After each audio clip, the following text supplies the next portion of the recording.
So for you, it would be different to me. So for you, it might be swimming. It might be yoga. For me, it was about nature, getting out there, and that was massive. It was about walking again. So without going into too much detail, that's what I'm talking about, is everything really that is the opposite of fear. So meditation could come into that, or it could come into neuroplasticity. It doesn't really matter. So some people quietly recover and move on with life, and some change the entire conversation. My guest today didn't just recover from a nightmare health crisis. He turned his personal struggle into a roadmap that's helping hundreds of others find their way out as well. If you're here for the first time, I'm Raelan Agle, and this is a space dedicated to recovery from complex chronic conditions like ME/CFS and Long COVID. We dive into real stories, we ask honest questions, and learn from every path that leads to lasting relief. And today I am thrilled to welcome Stuart Porter, joining us from Somerset, England. Stuart's life transformed literally overnight. Working as an executive head teacher, a single prescription drug triggered a devastating collapse. And from there, he was misdiagnosed with everything from aneurysms to being told he potentially had cancer. Stuart spent months bedbound, frightened, and lost. But then something remarkable happened. In early 2023, Stuart took matters into his own hands, studying over 300 recovery stories and spending more than 600 hours diving into the research. He pieced together his own powerful recovery framework. And it didn't just help him get better, it's now helping countless others reclaim their lives too. So if you've been feeling stuck or a bit hopeless, this conversation could be the turning point that you've been waiting for. So let's dive in. Stuart, incredible to have you here today. Thanks for doing this. It's an absolute pleasure to be here, Ryan.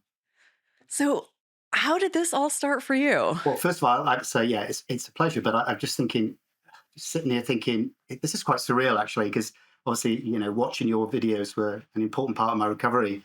But so a little bit emotional, and I guess a little bit proud as well about actually being able to get to this point when there was some doubts over at some point actually getting to this to this situation. But so how did it all start? I think what I thought then and what I think now are quite different. I assumed it was a prescription drug that was given to me by a doctor. But the more I got to understand this illness, the more I realised actually there was a lot more to it than that. So the perfect storm, the straw that broke the camel's back, I guess the trigger was December the 29th, 2021. That's when life changed. I've been going back and forth with doctors for lots of different things. I was getting esophagus spasms, pains in my back, radiating through, horrendous pains actually. And I tried lots of different medications, but nothing was working. So I went to the doctor, and I remember him sitting there Googling in front of me, which I felt was a bit odd. He said, well, let's try this. Let's try You're this. thinking, I could have done that. Yeah, I was a bit worried about it. He said, well, let's try this angina spray. Let's try this nitrate, this GTN. And I thought, ooh, doesn't sound good, but okay. So I took it home, and I was really fearful about taking it. It took about a week. And in the end, the pain got so much, so I said to my wife, let's try this. And I vividly remember her spraying the back of my throat. And I just felt really strange after it. My legs went weak, my arms went weak, didn't give it much thought, really. And then I went to bed, and I woke up sort of 12 to 4, literally on the dot, very, very odd. And I felt like almost like my brain was detached from my body. It was really strange. It was like something was out there. And I went back to sleep, didn't give it much thought. At 7 o'clock, I woke up, and yeah, I mean, it was the most scary moment of my life. When I woke up, I just realised that the energy had gone in my body. It was like the plug had been pulled, as well as 20 other symptoms: nausea, muscle pain, tinnitus, dizziness. Horrendous. I had absolutely no idea what was going on.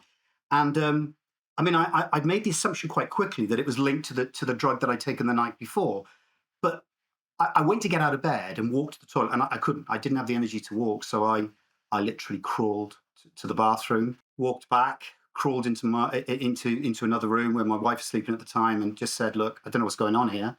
Went back to bed and pretty much stayed there for quite a few months. That's how it Wow. started. Wow. So What did you think was happening? You were attributing it to this medication, or what happened next? Did you keep seeing more Yeah, doctors? I didn't have a clue really. I didn't have a clue. I suppose my worst thought was, am I dying here? Because it was that bad. And obviously, I'd gone from the day before, I'd done 10-mile walk. So to go from that to suddenly, and I'd never heard of anybody at that stage that had suddenly woken up and had all the energy taken away from them. So I had no idea, Roland, to be honest. I was just really scared. I was panicking, which of course we both know is not great for the illness. But absolutely no idea. So I guess the next year really was what it was all about, and that was the 2022. That was the darkest year of my life, without a shadow of a doubt. And I just to summarise some of the things that went on, I probably had about 40 or 50 GP appointments, doctor's appointments.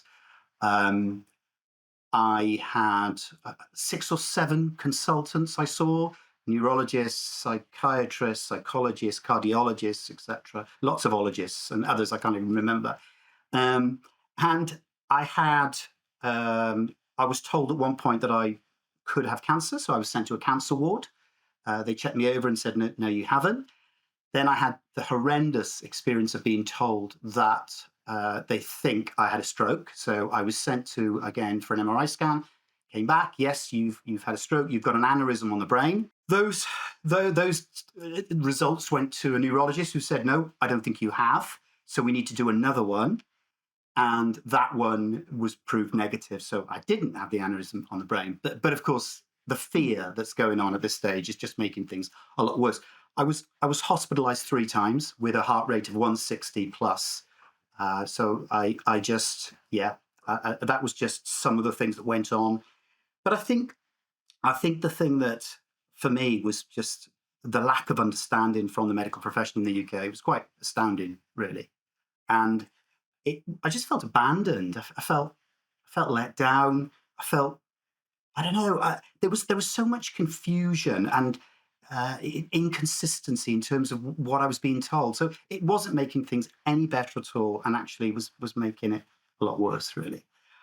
And I think it was only in April 22. It's probably the only person I've ever spoken to, other than a specialist, actually, a psychiatrist who specialises in chronic fatigue syndrome and FND, which was great to have the chance to speak to that person. It was wonderful. Prior to that, the only person from my 50 odd doctor's appointments was a senior GP at my local practice who said to me, your body's in fight or flight. Simple as that. But there was no strategy for getting out of that. But at least I had something to have. And later on down the line, I was diagnosed, obviously, with chronic fatigue syndrome and other things like sleep apnea. And yeah. So yeah, it was a tough time. And then May, June, I started to make a little bit of progress. And I did what I always do. I started to push. So I started to be able to walk around the house. And I had a phone call from my son who was at university, and he said, I'm coming back. I said, let's go for a walk. And he said, I really don't think that's a great idea at all. I said, no, I want to do it. I want to do it. I didn't feel right. I didn't feel ready for it, but because I hadn't really been for a walk. So we went for about a half-mile walk, which obviously is quite big when you've only been walking around the house. And I collapsed badly. I literally, everything just went to pieces. My heart rate, and I ended up back in bed, and it was 5 months that I was bedbound for then. And yeah, that was a dark time. Lots of symptoms, including new symptoms like noise sensitivity, brain fog, paranoia, which is not one that I've heard many times on your channel. But I developed a paranoia. I don't even know where that came from, but it was frightening. Yeah.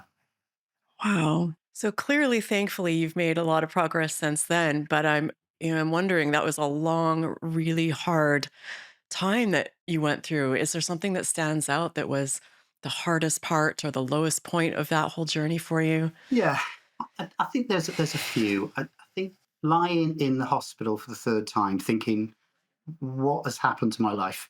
I remember that. Just I have no idea how I can go from having a successful career, what I thought was a great life, and on reflection, maybe not so. But just thinking, how is it possible it got here? Then there was the strain on my marriage. We'd been together 40 years since I was 16 years old. Incredibly fantastic, tight relationship, but it really tested us. Both ways, really. I was looking for answers. I was looking for, you need, and I think she was sort of I don't know how to help you. Therefore, can't you just get out of this? Because she didn't understand it at that stage. But actually, Yeah. she's been my greatest supporter and the person actually that's, I mean, been massively influential in terms of my recovery.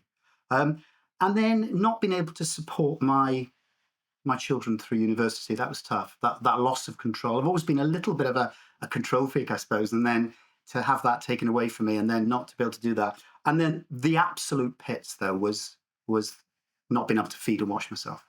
That was the lowest point when every 2 weeks I would crawl on the floor to the bath and my wife would sort of put me into the bath and I didn't have the energy to use the soap. So she would just wash me down, and I would crawl back and then I would stay there for another 2 weeks. So, Wow. mm, I'm so sorry you've had to go through all of that. I'm wondering, how did things progress from there? Was there a turning point? mm. How did you start to find your way out of this?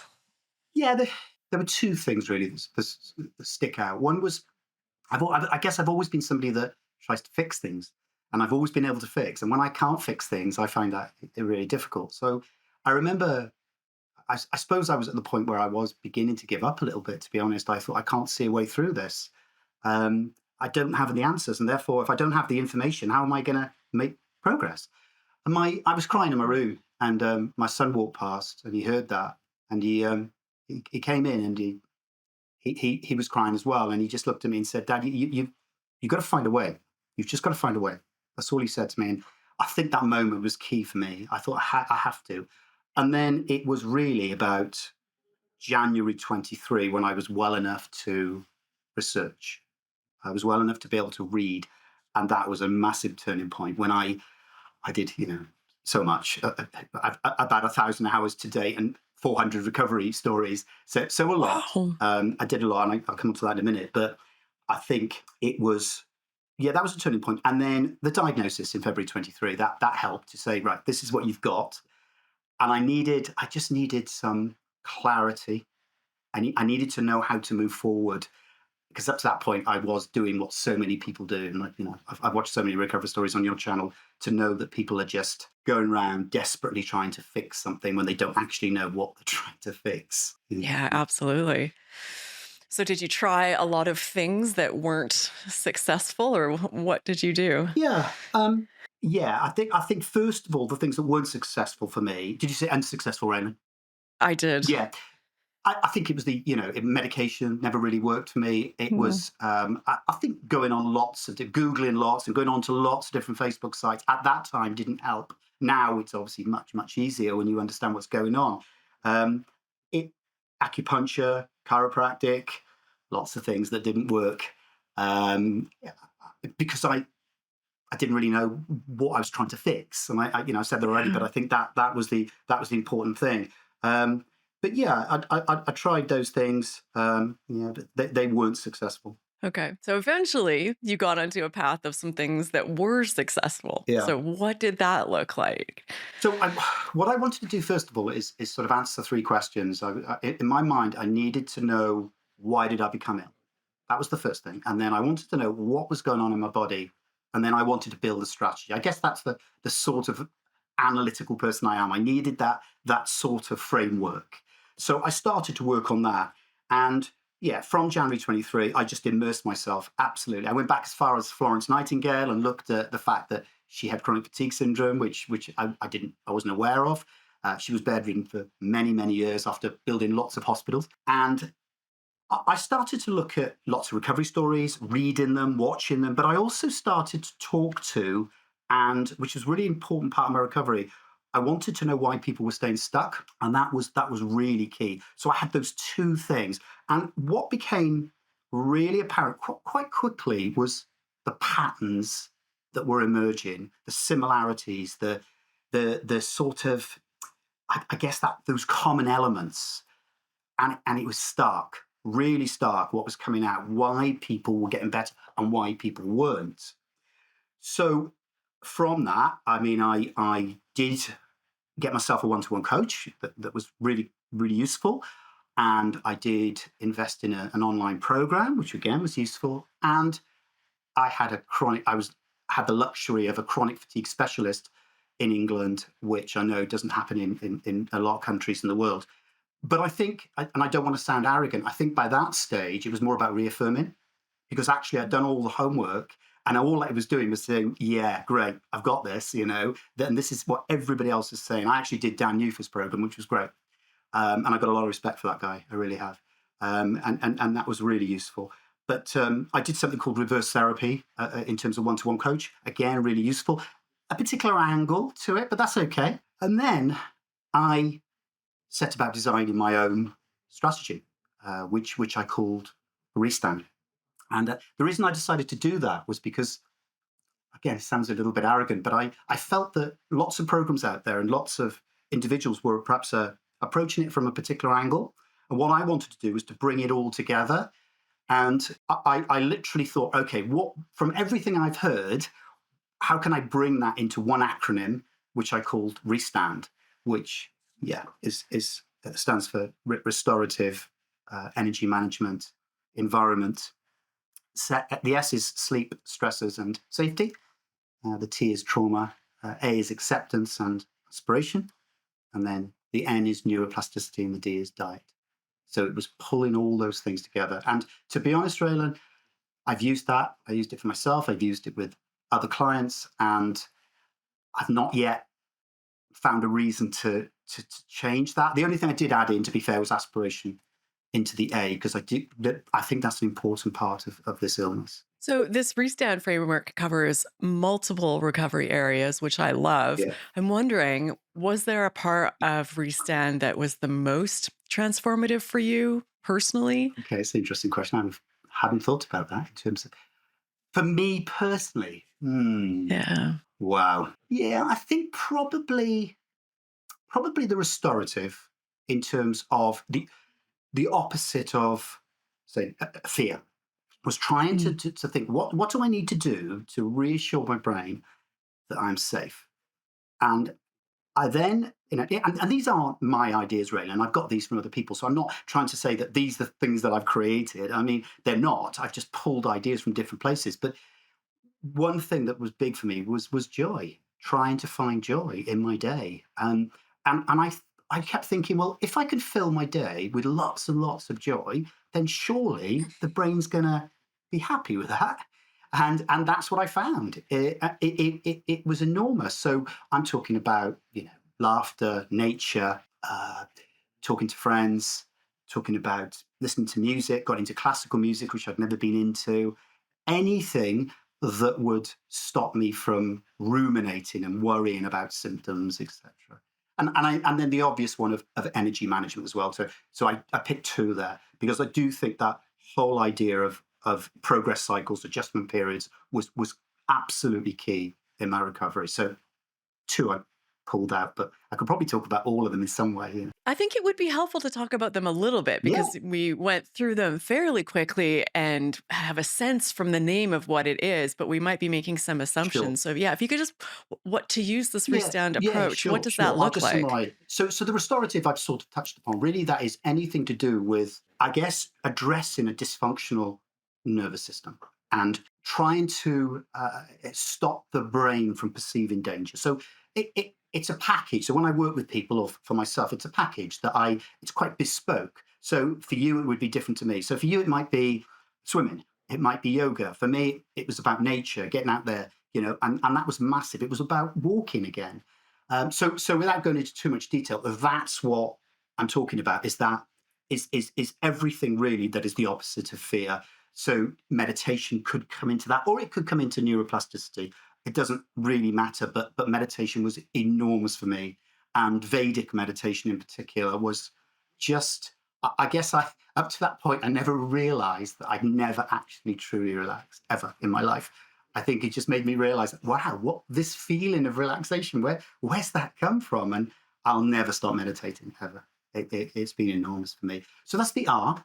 The E, energy management. Yeah. So what that is about balancing physical, mental, and emotional energy. So it's being looking at that across a day and a week and trying to make sure that you understand how one is impacting on the other, and then also allowing for things that arise which you don't plan for. So that difficult conversation from my mother-in-law or something like that. I shouldn't say that, should I? But you know what I mean. You know, something comes at you and it's like, right. And making some allowances for that. So I guess being in some ways rigid, but also in some ways intuitive, and actually not being too, I am going to do this today physically. I am going to do 0.3 of a mile. So I think that isn't something that I did. But I think then the whole idea of adjustment periods and progress cycles, the whole idea of actually, and I used this from day one when I couldn't even walk to the bathroom, and that was, so the approach I've taken is bathroom, back, symptoms arise, respond to symptoms well,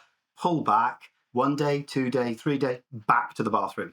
And I've used that all the way up to 10 miles, which has happened across the last 18 months, 2 years. So that's that side of it. The environment, really important. And I know this is hard for some people, but financial, physical, human. So financial, it's tough. It's tough if you lose your job and you're a single mom. I don't mean to be sexist, but a single mom with 2 kids. That is tough. But perhaps looking at ways around that. Physical environment, trying to make your environment as conducive to healing as possible. So that could be laying out your breakfast the night before, or having a nice room that you can go to, which makes you feel safe, or whatever it is. And then human, I mean, for me, enormous. And I do feel actually, Raelan, for people that don't have that person that is their coach. And I guess my wife was, and I think there's 2 things she did, and that was support and challenge. And they're both important. So times where I said, I don't think I can do this today. Yes, you can. And the other time where I've said, I'm going to this, I don't think you're ready for that. So I think that balance was really, really important. The sleep, well, huge. Just getting into often when I start working with people, the sleep's all over the place, like it was with me. So just, obviously getting some daylight in the morning, a bit of water, making sure you have a routine. I'm not, blackout blinds. I don't want to patronize you. You know the score, but that's really important. Stressors. So trying to work out what the current stresses are, but also whether there's anything in the past which perhaps is impacting on progress. And then safety, which I've already talked about, just constant messages of safety to the brain in whatever way we decide to do that. Trauma, it's a tricky one, trauma. I think we all suffer trauma, but I think the key for me is, and there's only been 1 or 2 occasions where I felt that I was out of my depth and I needed to ask the person to attend to see a trauma therapist, specialist. But most of the time, I think it's about deciding whether it's in the past or whether actually it's impacting upon progress in the future. Acceptance, well, took me a year just to accept where I was at. But I think also acceptance of, I know now what's going on, and I know this is temporary, and I know I'm going to get better. And then aspiration, just that whole belief of what your life could look like. So one of the things I do with clients is get them to write a letter about 2 years ahead, 3 years ahead, about what they're living that life. So they actually describe to me in a letter. It's very powerful, I find, where they actually say, this is my life and this is what's happening at this moment in time. And that includes all the physical things, but also the mental side. And then neuroplasticity. So yeah, looking at brain retraining, which I know you're massively into, and you've got your new course, and looking at lots of different ways. I try not to be too rigid on that. I try and pull ideas from different places in terms of brain retraining, and that will include meditation. And then finally, diet. And I'm not anybody that believes that there is a particular diet that leads to recovery. I really don't, from all the research I've done. However, there are some things that need to be avoided to stop winding up a hypersensitive nervous system, which is caffeine, sugar, processed foods, alcohol, initially, although I'm back on the beer now. That's the RESTAND in a nutshell. Yeah, and it's themes that I hear from a lot of people in recovery interviews. It touches on excellent things. Some of the ones that stand out. You talked about safety, and that's something we talk about a lot here, especially related to the nervous system. So I'd love to hear a bit more about, what role did safety play in your journey, and can you share some practical examples of how did you cultivate a greater sense of safety within yourself, within your nervous system, or how do you do that with other people? Without repeating myself, I think first of all, it was actually about calming things down through acceptance once I knew what was going on. So once I was able to sort of say, right, okay, I know what's going on here. I know what the brain is doing. I know that I need to respond well. Once I sorted that out, everything was calmer, and then I could start to promote safety. So I think initially it was that, and then it was about, okay, how can I'm still fearing certain things, like, I've still had the question that everybody has: am I ever going to get well? But there was sort of tricks of how to sort of deal with that then.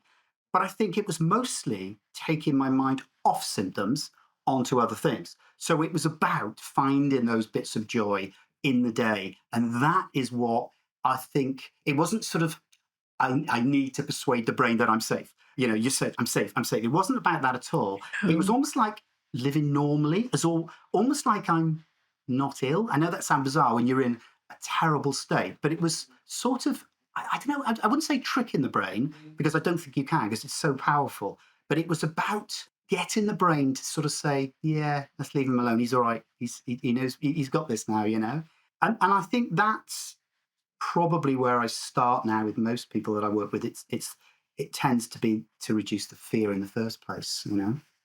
That's I don't know if that's answered your question, Raelan, but I mean, practical. I think trying to get out and walk every day in nature, that was big. So just that feeling of, and being present for the first time in my life, having lived most of my life in the past and the future, I started to just listen to birds when I was walking, or appreciate a tree, or whatever it was. It just wasn't me for 40 odd years. So I guess that was very much about safety, because I found that when I was away, when I was eventually able to go on holiday, I noticed symptoms started to come down, because I'm Mm. absolutely sure that's not to do with vitamin D levels, because I was already taking a vitamin D tablet. That was to do with safety and new experiences. And I think that's a really important one as well, in terms of variety in people's day.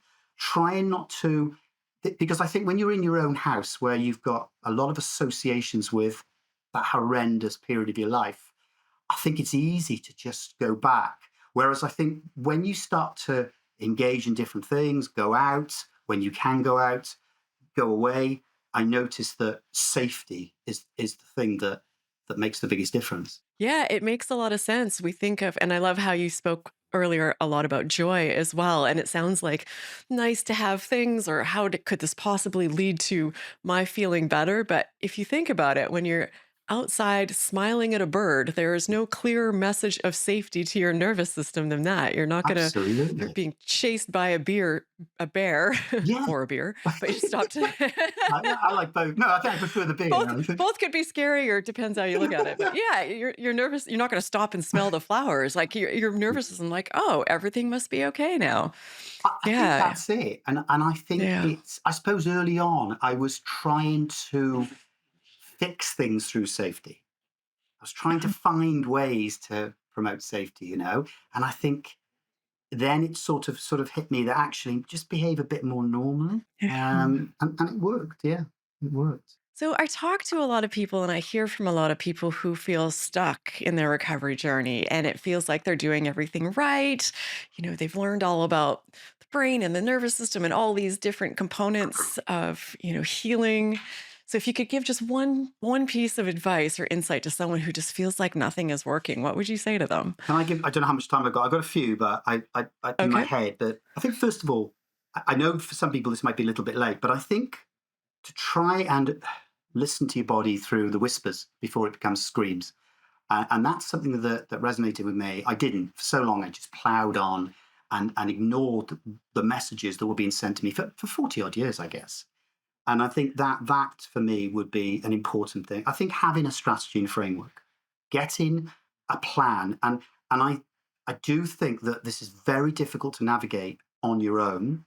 And I think either a one-to-one coach or a program, or even some of the free online materials, I do think that people need that. I think it's very difficult without that.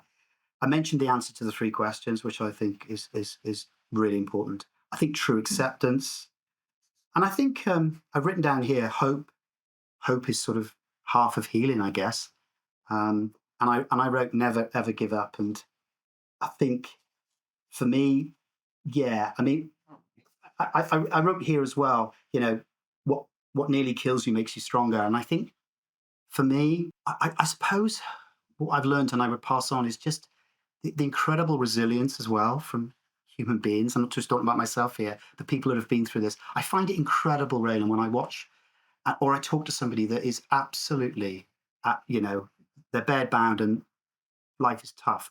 And they can still manage to look after other people. They still manage to talk about other people, or they still manage to sort of laugh or joke. I find that just amazing. And I suppose, you know, I guess I don't know if that's answered your question really, but can you just rephrase that again? What did you ask me?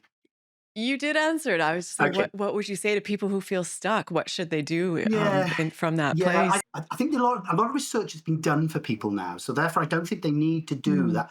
But I think they need to believe what is going on and then get themselves a really solid framework and not change too much from that. I think sometimes I was guilty of this early on where I try something and then I quickly switch to something else without really Uh, giving it enough time. And I think, you've got to allow it. And I think if you really believe in what's going on, and you can see the progress, then there's no reason to be digressing from that. I suppose other things, maybe just look at the traits that haven't served you.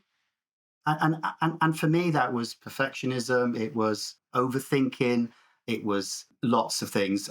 Always on the go, always helping other people. I think some of those things are admirable qualities, but ultimately they led to absolutely no doubt contributed to me becoming ill in the first place. So I think addressing some of those, and yeah, I mean, there's things I've learned, but they're not necessarily pieces of advice. That there's things I've learned along the way, but they're not. Yeah, they're not. You mentioned not giving up, and that's a big one and something we talk about a lot here. And I'm curious for you because you got to a really hard place, Yeah. bedbound. You Mm. faced multiple potential diagnoses, including cancer and an Yeah. aneurysm. So, how did you navigate that emotional roller coaster and still hold on to hope that recovery was possible? What got you through those moments? I suppose a real deep down desire that I would somehow find a way. Although there were times where I'll be honest with you, I really couldn't see a way through. You've been there yourself. I know you have. So I don't need to say to you what goes on in your head at that stage. But the people around me were critical.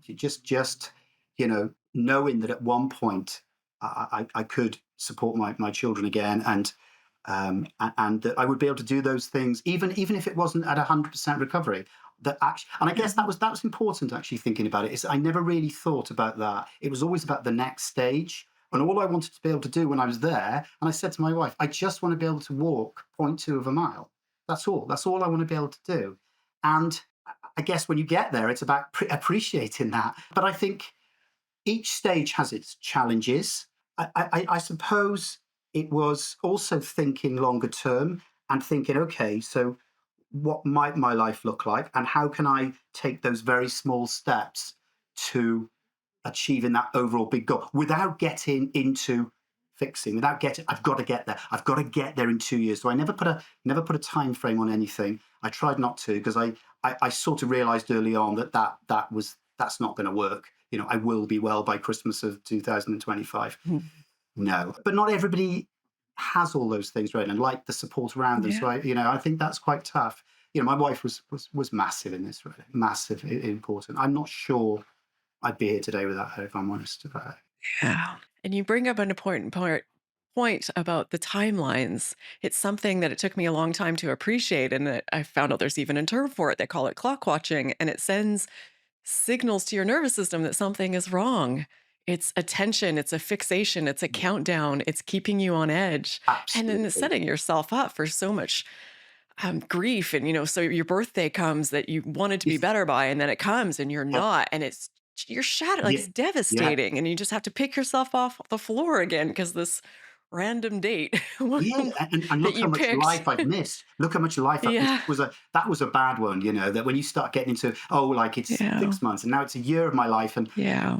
that's hard to navigate. Yeah. But I think, Yeah. yeah, I think once you get that true acceptance and realize that it's temporary. And I know there are still lots of people who, it's a roller coaster ride, or they found themselves declining. But I absolutely believe, Raylan, 100% that with the right framework, that progress is, I don't know about probable, but it's more than possible. more than Yeah. possible. I really do believe so. So, Stuart, what does life look like for you now? It's different. It's good. So for the last year, I've done all sorts. I've worked with the National Health System in England. I've worked on FND and chronic fatigue advice. So I was called an expert partner. I'm not sure about that, but that was great to sit on strategic groups with neurologists, etc. That was good. It was hard work at times and frustrating because the speed in which the NHS at times moved was a little bit frustrating for me, but also very, very useful. And there were some great people I met there.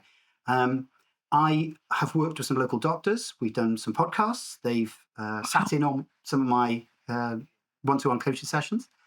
That was good. And then I worked one-to-one for a year. When I was 70% well, I decided that I wanted to sort of give something back. So I was working with people, obviously, who were much lower than I was at that stage. So when I was 70%, probably too early, actually, but I did that for a year voluntarily. And then I decided to sort of formalize it a bit. And I know that maybe looks like money grabbing, but it wasn't. What I actually found was that when I started to work with people who were paying, they held themselves more to account. And that is absolutely what is now happening. So I'm working as a one-to-one coach. Yeah, I'm really, really enjoying that, loving that work actually, and that is going to continue. I will, carry on doing that. I am retired, so I'm never going to go back to the old Stuart who pushes and pushes and pushes. I will take on a limited number of people. I do my best to get them to healthy again. Trying to think anything else really, but yeah, I mean that's what life looks like really, and it's great. I mean, it's wonderful to be able to do the things that obviously at one point were just a pipe dream.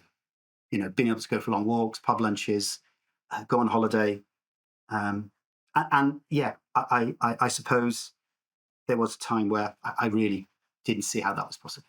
So, Absolutely amazing. Yeah. From where you are to where you are now and everything that you're doing and all the impact that you're having.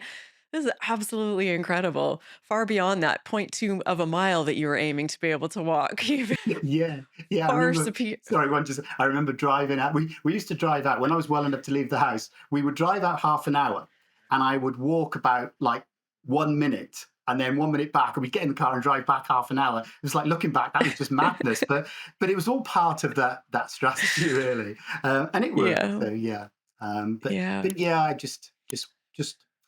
I mean, I know it's a bit of a cliche and it's a bit corny, but when I was lying in my bed and I was well enough to research, I said to my wife that if I get well, I'm gonna help some people here, because that's what I've always done. Yeah. I've been a teacher all my life, or a head teacher and an executive leader, and that's all I've ever done really is try to help people. That's all I know. So I don't think that's going to stop. You know. Yeah. I remember saying something similar as well. And it was this plea to the universe that, like, don't even have to make me better. Just help me find the steps, like, get me on the right path. And I promise I'll do everything I can to share that information. And I think in the moment, it was a bit of bargaining, with the stages of grief, you're Yeah, there. And I meant it in the moment. But the interesting thing is, I said, I think a lot of us, whether we had made that bargain or not, would have come out the other side and yeah. been like, this is what I want to do. It's just, Yeah, yeah. absolutely. I just think Yeah. unless you've been through it, Yeah. it's so difficult to know that level of pain, isn't it?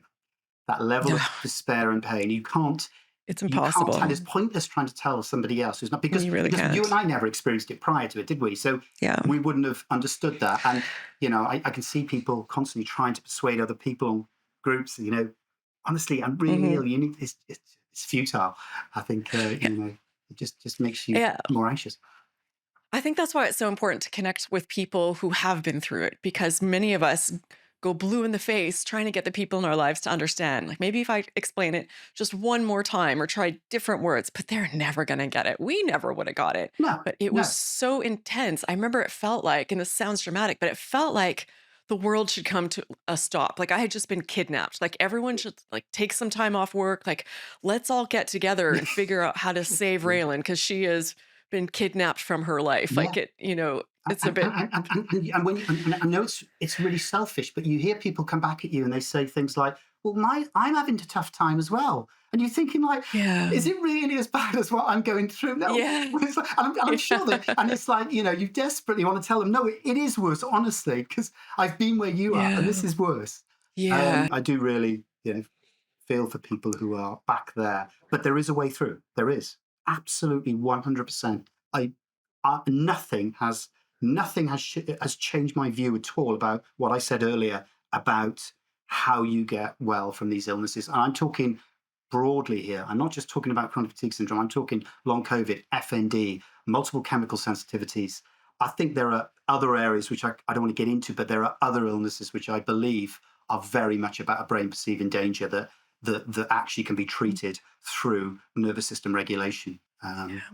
One of the many reasons I was excited to talk to you today is that you have worked with medical Yeah. professionals, uh, and many people I talk to have not. So I'm curious, was there something, what has surprised you most about working with medical professionals on conditions like CFS? Like now that you've been on both sides Okay. as a patient No, it's and now great. as an advocate? It's a great question. I don't want to be too critical. I found it, the NHS in this country, in England, is amazing when it comes to a broken leg or something functional. Mm. The treatment I think is incredible considering it's a free Yeah. service. The problem is that when it comes to things like this, there's an arrogance. I don't know if that's going to be published or not, but there's an arrogance, I think, that actually we don't have the answer, therefore there isn't one. And that's what I come up Mm. against. I was actually told, Rain, and I will use these words, this is the honest truth. I was told by one doctor, you have a 5% chance of recovering. Not fully recovering.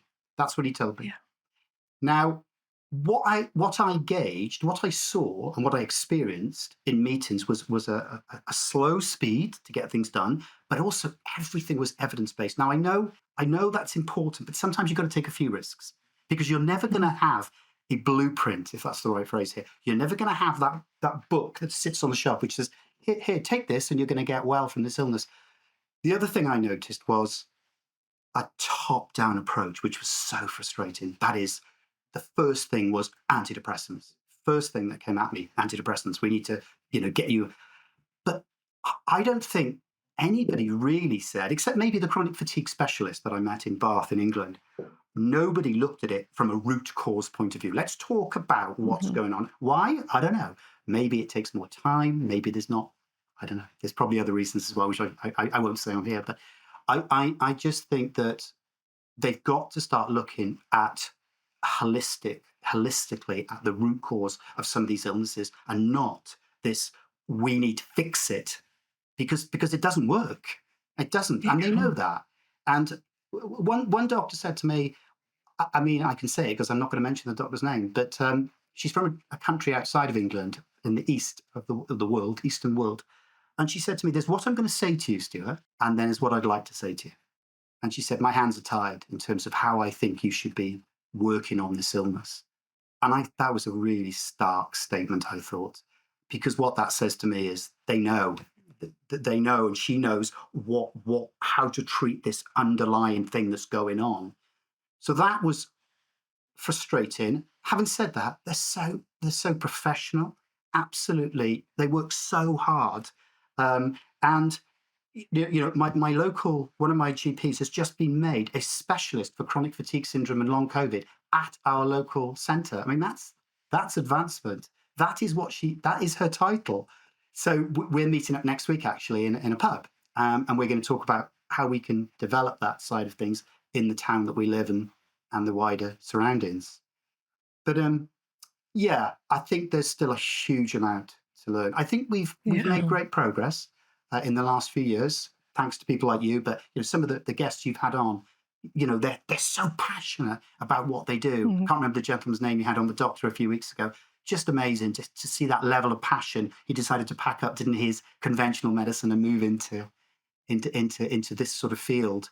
Just wonderful to hear Yeah. those sort of people, because this is only going to get bigger, isn't it? The world's not going to get simpler. Yeah. Yeah, the reality is that with the hundreds of millions of people facing these conditions, the chances of you landing yourself in a doctor's office who knows how to treat it are very slim. But the good news is that many of them are coming on YouTube Yeah, channels like this one. They have online yeah, support. There are many coaches out there who have this information. yeah, And you said something really important that stood out to me about how there is a feeling that you get from some doctors that I don't have the answer, therefore there is no answer.